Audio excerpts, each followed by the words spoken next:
Effortless, the power of reverse effort in transforming lives. The principle of reverse effort, often depicted through metaphors and teachings of a spiritual and psychological nature, proposes an intriguing pathway to understanding the relationship between our conscious efforts and the outcomes they produce. This narrative delves into this idea through the journey of Helena, a gifted violinist whose life is transformed by grasping this principle. Helena was raised in a small town nestled among mountains, where the whisper of the wind intermingled with distant melodies of violins and cellos.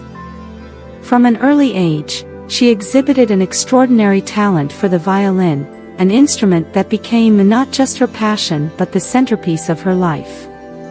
Her family, though not musically inclined themselves, supported her dedication, allowing Helena to immerse herself fully in her music. As the years passed, Helena became an exceptional violinist. Her natural talent, combined with hours of daily practice, led her to win awards in national and international competitions. However, as her skills grew, so did the pressure to surpass herself.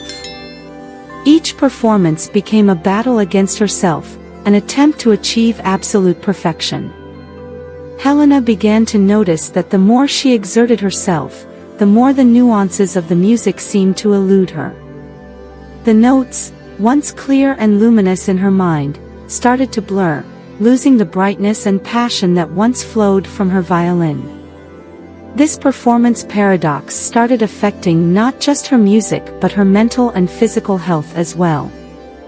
Sleepless nights, anxiety before performances, and a persistent feeling of inadequacy became her constant companions. It was amidst this crisis that Helena met Lucas, a master in the arts of meditation and mindfulness, who introduced her to the principle of reverse effort. Lucas explained that often, when we try to force a result too intensively, we end up generating an internal resistance that prevents the outcome from manifesting. It's like trying to unlock a door by pushing against it with all your might when in fact, it needs to be pulled, he said with a wise smile. Intrigued, Helena began applying the principle of reverse effort to her music.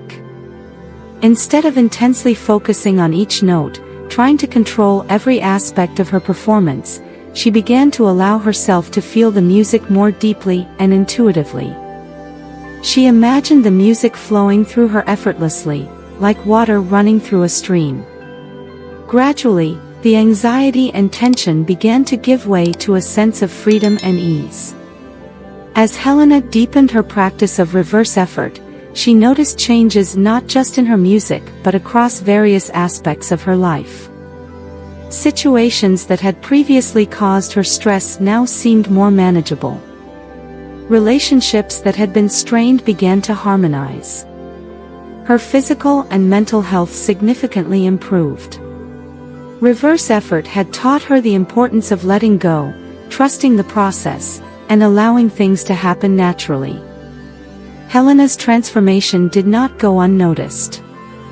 Her audience, which had always admired her impeccable technique, was now captivated by the emotional depth and authenticity she brought to her performances. Music critics began describing her shows as refreshing and inspiring, highlighting Helena's ability to connect with the essence of music in a way few musicians can. Helena's journey became a source of inspiration for many. She was invited to give talks and workshops on the principle of reverse effort, sharing her experience of how releasing excessive control can open up space for true artistic and personal expression. Helena emphasized that while effort and dedication are crucial components in developing any skill, it's equally important to recognize when to let go, trust, and allow life to guide us. Helena's story illustrates a universal truth. Often, it's in the moment we stop fighting against ourselves and the world around us that true changes begin to unfold. The principle of reverse effort is not about inaction but finding the balance between doing and being, between effort and surrender. At its core, it teaches us the art of flowing with life, embracing each moment with openness and trust, allowing our true potential to unfold in ways we could never have imagined.